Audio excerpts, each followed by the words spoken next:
there are people who I think do need to be held to account. And if you're in another country and you hear about this, or you speak to someone at the European Parliament, there's talk of war crimes, and America, even though we had signed on to the UN Treaty Against Torture, we threw all of that out the window after 9/11. And I think we do need to hold people accountable to that. I think we have laws not just for the easy days when everything goes right. You have laws because when shit goes terribly wrong and people are losing people, we need to be reminded of who we are. I think that's why we engrave things in buildings, so we don't forget.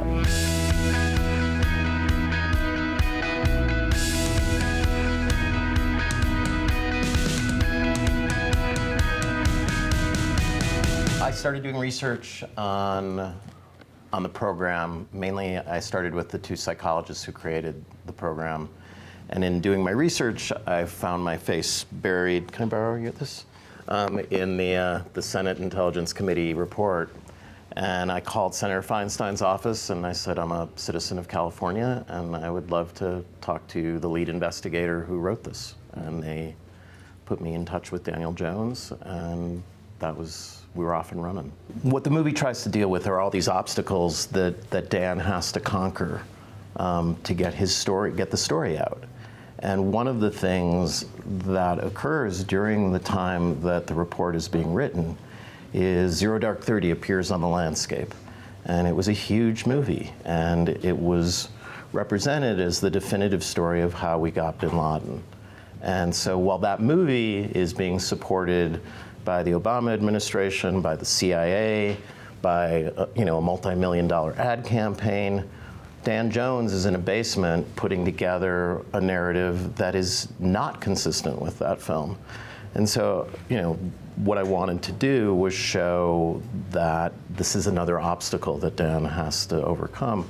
The truth of the matter is that Dan and Senator Feinstein saw an early screening of the movie and wrote a letter, which you can find online, to Michael Linton saying, we've done a report that tells a very different story, and we would like for you to, correct some of the things that we believe are portrayed in the film. Well, I don't. Maybe he figured it out as he went along. It first started as just an assignment that he was given from the Senate Intelligence Committee. He was confronted with, these institutions that he had grown to trust and just believe in his entire life, and then to suddenly see that break down, I feel, it confronted his morals in a way that he wasn't expecting. So I don't think he had an overarching plan other than to do his job well. And thankfully, because his, work ideology is very, 150%, he was able to kind of weed through what equated to an urban library of information,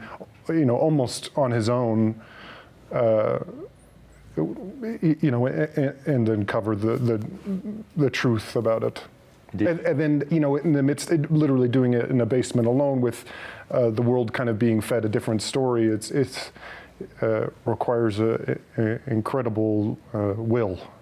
I think she and her staffer, Dan Jones, and other members of the Senate Intelligence Committee, when they found out that the CIA was secretly torturing people, and they had been taping it, and they had destroyed the tapes, and the New York Times came out with this story, and that's really what broke and made the whole thing kind of break into the public eye. So then Dan did a report about the destruction of the tapes, which our present CIA director was involved in, Gina Haspel. Mm-hmm. So that report is still secret. No one has seen it, exactly what happened with that. But then the bipartisan committee, decided to do this report. So she was part of it, but there was a big group of people, and Dan Jones' force of character in some ways is the great story of this whole thing. Mm. And the fact that we can all understand better what our own government was doing. At the time, the Bush administration found a justification for torture, but they didn't tell President Bush they were doing it. And there were people in the CIA and the FBI who objected to it. And that's an important part of the story, too. There were a lot of people who went along with it, but there were people watching these people being waterboarded and tortured and they objected.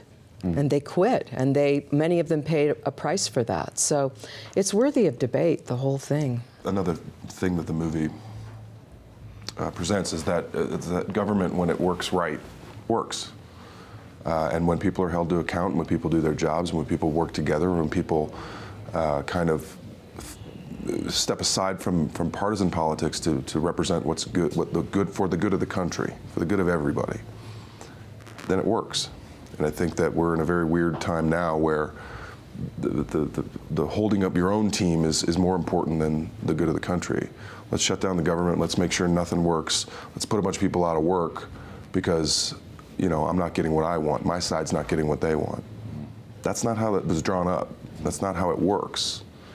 And we've seen it now on several occasions. It doesn't work that way. And then you point to it and say, well, it's broken. It clearly doesn't work. Well, no. It's like poking a hole in your tire and say tires don't work. So I think, if anything, and what Scott said is pretty salient, you're supposed to, take your cues from the bad times. How you act in the bad times should reveal your strength of character, not your choice to go low.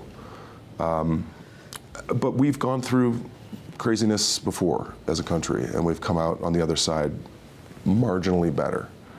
And I think that this was definitely a case of that.